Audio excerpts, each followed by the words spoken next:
de 1961 y los militares venezolanos. Primeramente, pues gracias por la invitación al Fondo Editorial de la Asamblea Nacional y a la Escuela de Historia de la UCB a participar junto con el importante intelectual Rafael Arraiz Lucas, destacado pensador de las luchas por la libertad. Tratándose de una actividad académica sobre la Constitución de 1961 y en mi caso sobre sus relaciones con el mundo militar, dirigido principalmente a jóvenes en proceso de formación profesional en estos tiempos tan extremadamente convulsionados y complejos, voy a comentarles textualmente lo que a mi manera de ver fue el papel que jugó la Constitución de 1961 en relación con la intervención política de los militares y sus consecuencias para Venezuela. Y textualmente porque hay puntos neurálgicos en la interpretación de la Constitución de 1961 y sus relaciones con el papel que jugaron los militares, sobre los cuales no quiero correr el riesgo al que me puede llevar la improvisación oral.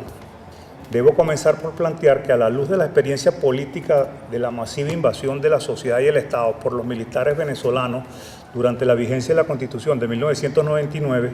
hice una revisión crítica, no jurídica, sino por el contrario, una revisión política e histórica de la naturaleza de buena parte de la crisis que venimos atravesando. Para comenzar, debo indicar también que existe una alta dosis de escepticismo sobre la aplicación del enfoque normativo a los procesos políticos, a mi juicio bastante justificado, ya que las constituciones en sociedades débiles institucionalmente, como la venezolana actual, puede ser letra muerta. Ahora bien, examinar la Constitución Nacional es clave, ya que es el máximo instrumento jurídico que le establece a la sociedad, al Estado y a los militares los límites y las características de sus actividades, y sobre todo regula la aplicación de la fuerza, las armas y la violencia estatal. Es así como la Constitución de 1961, en el artículo 132, estableció que los militares y la institución armada eran apolíticos al servicio exclusivo de la nación, profesionales, impersonales, no podían ejercer el derecho del sufragio y tampoco pertenecer a agrupaciones políticas e involucrarse en las actividades mientras estuvieran en servicio activo, y tenían como objetivo mantener la estabilidad interna y el cumplimiento de la Constitución. Establecer que los militares son apolíticos y al mismo tiempo que sus objetivos fundamentales son el mantenimiento de la estabilidad interna y el cumplimiento de la Constitución y las leyes es al menos una paradoja y una contradicción política de importantes consecuencias para el funcionamiento de la democracia y la libertad, tal como lo contiene la Constitución de 1961. El mantenimiento de la estabilidad interna de la nación y el cumplimiento de la Constitución y las leyes son valores típicamente políticos del Estado moderno. La filosofía política implícita en esa visión constitucional contiene la herencia del germen y la tradición histórica pretoriana de los pueblos latinoamericanos, entre ellos Venezuela. De esa forma quedó sembrada en la democracia venezolana, que se inició con la Constitución de 1961, uno de los virus ideológicos de la más pura estirpe pretoriana que directamente afectan a la institución armada en la lucha por el poder político en Venezuela. El cumplimiento de la Constitución y las leyes y la estabilidad interna es un problema que tiene que ver fundamentalmente con el funcionamiento institucional y político, con el nivel cultural de la sociedad y el desarrollo social y económico de la nación, entre otros aspectos importantes. Tal como dice Richard Cohn, los militares son para la defensa militar y la guerra. Los militares no son para establecerle ningún tipo de definiciones a la sociedad y al Estado. En otras palabras, el tema del cumplimiento de la Constitución y el mantenimiento de la estabilidad interna en Venezuela es un problema de la sociedad civil, tal como funcionan las sociedades democráticas desarrolladas institucionalmente en el mundo moderno industrial. El cumplimiento de la Constitución y las leyes y la estabilidad interna no debería tener relación con el área militar. Ese tipo de relaciones se establecen principalmente en sociedades primitivas políticamente o muy poco desarrolladas institucionalmente, con arraigadas tradiciones históricas y culturales mesiánicas, caudillistas, personalistas y autoritarias violentas. Es decir,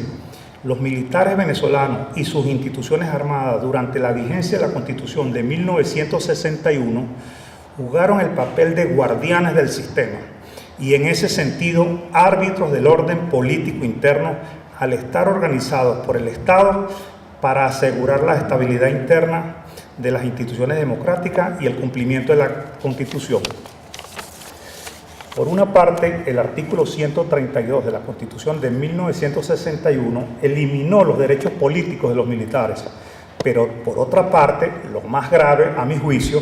mantenía las condiciones para el desarrollo del virus pretoriano en la institución armada al asignarle a las Fuerzas Armadas el rol del mantenimiento de la estabilidad política, cuando en realidad la estabilidad política, a mi juicio, depende fundamentalmente del buen funcionamiento de los poderes públicos, el ejercicio de los derechos civiles individuales y colectivos, el respeto a los derechos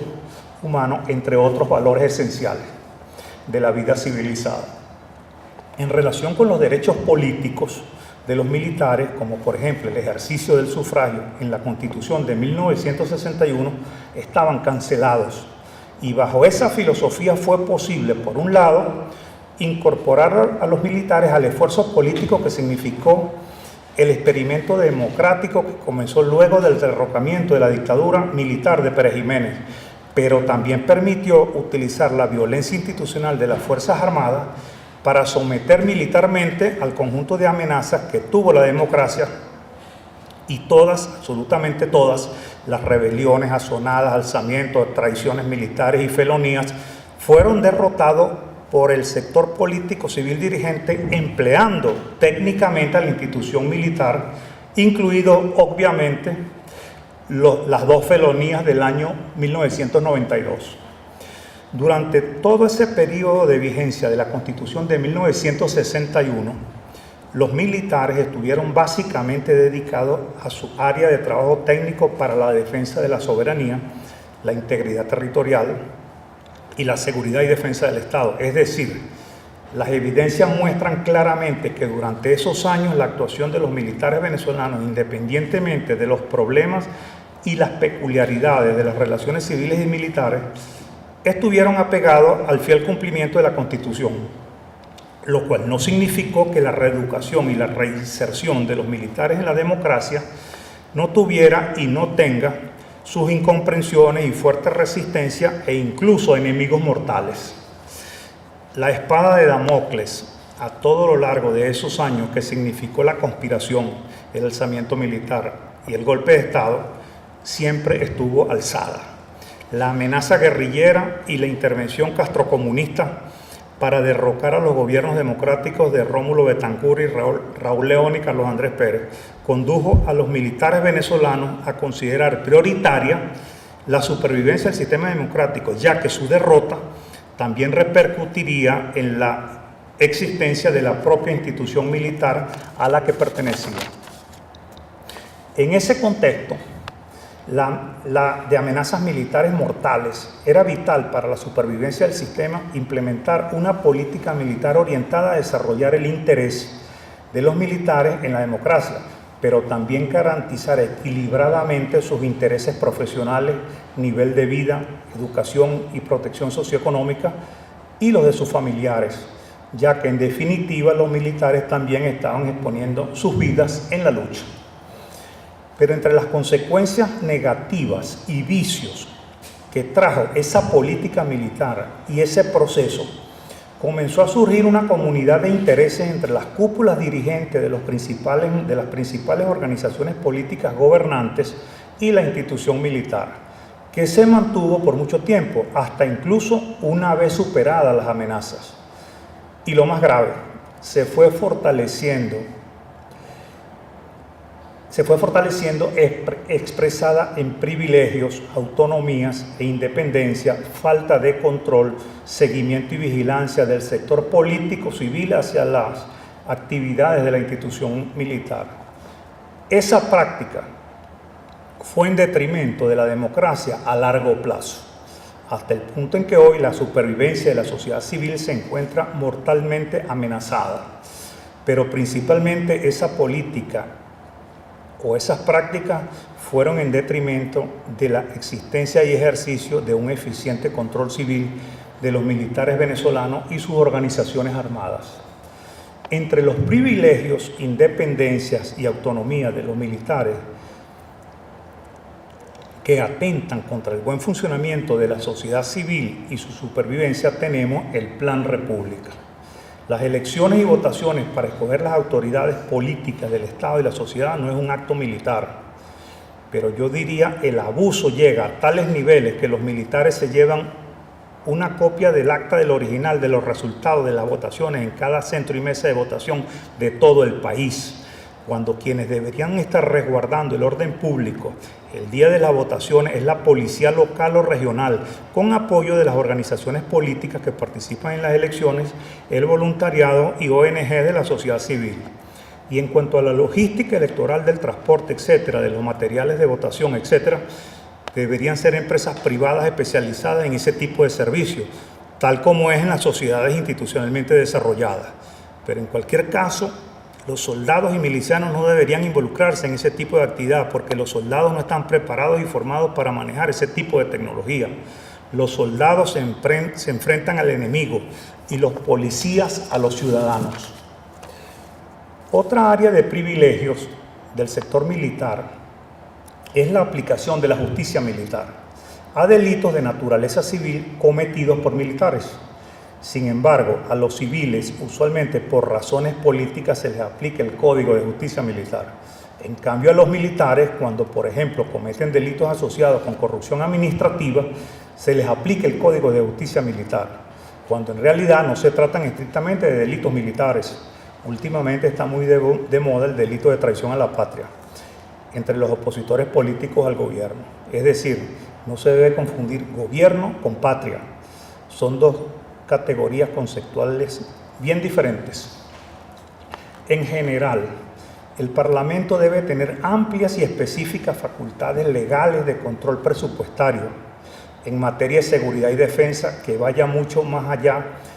de las estrictamente simbólicas y formales a fin de controlar los gastos e inversiones militares. Las facultades que en este aspecto tenía la Constitución de 1961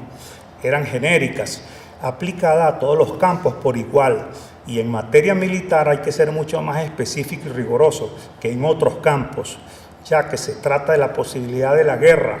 y la aplicación de la violencia.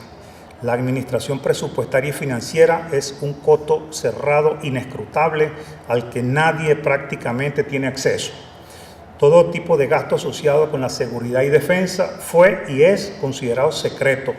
Solo el presidente de la República, como comandante en jefe, tiene acceso a las partidas de gasto secreto del Estado. Es decir, en materia de procedimientos administrativos y mecanismos de control por parte de las autoridades civiles son prácticamente inexistentes.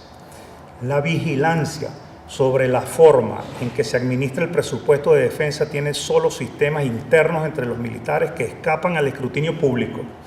Durante la vigencia de la Constitución de 1961 fueron muchos los escándalos e investigaciones y denuncias en el Parlamento que no llegaron ni concluyeron en ningún tipo de resultados prácticos y concretos. La compra de armas y equipos y tecnología prácticamente están fuera de todo tipo de debate público sobre la conveniencia o no de adquirirlos. Otro problema, que no es un tema constitucional estrictamente, pero importante para el mundo académico, fue la clasificación como secreto de Estado de cualquier tipo de información relacionada con la seguridad del Estado, por más banal que fuese. La legislación venezolana estaba atrasada en ese aspecto y mucho más en estos tiempos de desarrollo tecnológico, satelital, internet y las comunicaciones en general, lo cual ha traído como consecuencia, entre otras cosas, que los estudios sobre las relaciones civiles y militares, el pensamiento estratégico, la seguridad y defensa, fuesen casi de la exclusividad del sector militar. La formación de expertos y especialistas civiles en estos campos, al igual que la formación de grupos y equipos interdisciplinarios para el estudio del pensamiento militar, planificación, investigación e incluso docencia con participación académica civil de alto nivel, resulta extremadamente difícil e incluso hasta riesgosa en lo personal.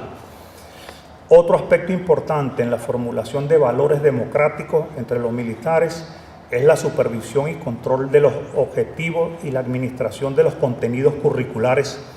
de los pensums de estudio en los institutos educativos militares a todo nivel, puesto que tradicionalmente han estado fuera de control y vigilancia de las autoridades educativas civiles. Es así como otro grave error cometido durante la vigencia de la Constitución de 1961 fue la implementación del Plan Educativo Andrés Bello, que equiparó los títulos de los egresados de las academias militares con los títulos profesionales de los egresados de las universidades nacionales. La reforma educativa militar del Plan Andrés Bello no fue supervisado por el Ministerio de Educación ni por las comisiones de educación del Parlamento, bajo la cual se formó la promoción del teniente coronel Hugo Chávez en su primera promoción de egresado. Tal como decía Domingo Irving, el pretorianismo venezolano tiene sus orígenes en el mantenimiento en las escuelas de formación militar y en la educación cultural venezolana en general, de un conjunto de mitos, como por ejemplo, entre otros, aquel mito que tiene que ver con el establecimiento de relaciones artificiales entre el papel jugado por las Fuerzas Armadas en la defensa de la integridad territorial y la soberanía nacional y la preservación de la democracia con las luchas de Simón Bolívar en su época, cuando en realidad, rigurosamente, esas situaciones no tienen ningún vínculo. El ejército que creó Juan Vicente Gómez y las Fuerzas Armadas que le sucedieron no tienen nada que ver con el ejército del Libertador. El ejército del Libertador desapareció con la independencia. Los privilegios, la privilegiada situación del sector militar alcanzó tales extremos que en la toma de decisiones del Estado en áreas como frontera y límites internacionales pareciera que existió un poder de veto militar. Y no solo el poder de veto militar, que ya es suficientemente grave, sino que también amenazó con invadir y monopolizar otros campos fuera del ámbito de la política de seguridad y defensa, tal como efectivamente ocurrió luego que la Constitución de 1961 perdiera vigencia con la entrada en juego de la Constitución de 1999. En pocas palabras, no se hicieron los cambios institucionales una vez superadas las amenazas para tener el sobredimensionamiento de la institución militar cuando no estamos en guerra, y el pretorianismo fue ganando terreno hasta llegar a los niveles de hoy en día en Venezuela. El control civil en la Constitución de 1961 era débil o prácticamente inexistente. El numeral 5 del artículo 150 facultaba al Senado para autorizar el ascenso de oficiales con la jerarquía de coroneles o capitanes de navío, hasta generales o almirantes. Esta era la única facultad constitucional que permitía una intervención directa en la institución militar. También los artículos 242, 243 y 244 suponían la intervención civil directa en la política de seguridad y defensa de Venezuela, especialmente en lo relacionado con la suspensión de las garantías constitucionales. La aplicación de estos artículos por parte de quienes desde el Parlamento combatían la subversión fue importante, sobre todo si se tiene en cuenta que durante casi la totalidad del gobierno de Betancur las garantías constitucionales estuvieron suspendidas, y en 1989 y 1992 con Carlos Andrés Pérez, en los dos momentos, pues el Caracazo y los dos golpes del año 92. Como se sabe, la suspensión de las garantías constitucionales fue uno de los instrumentos principales en la lucha contra la subversión, ya que el ejercicio de los derechos constitucionales por parte de quienes asumieron las armas para derrocar al gobierno legítimamente constituido ponía en peligro la existencia del sistema democrático y amenazaba sus instituciones. El artículo 242 establecía que el decreto de suspensión o restricción de las garantías constitucionales había que someterlo a la discusión o a la consideración de la Cámara de Diputados y del Senado en sesión conjunta o en la comisión delegada del Congreso. Por otra parte, el artículo 243 facultaba al Parlamento para revocar el decreto de suspensión de las garantías y restablecer el ejercicio de los derechos civiles suspendidos por el Ejecutivo. Finalmente, el artículo 244 facultaba al Parlamento para considerar aquellas medidas especiales que el presidente de la República pudiera tomar en caso de que las circunstancias, a juicio del Parlamento, no ameritaban suspender las garantías. Si el Parlamento las consideraba injustificadas, cesaban de inmediato. Estas medidas debían limitarse a la detención o confinamiento de las personas indiciadas de crear disturbios. Es interesante agregar que este artículo fue propuesto por Raúl Leoni como una prevención para no suspender las garantías directamente, ya que la suspensión de las garantías constituía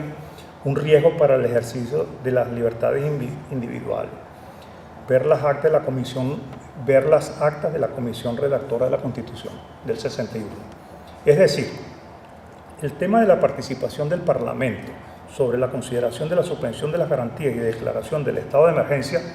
le planteaba una serie de importantes interrogantes en el ámbito jurídico, sino político.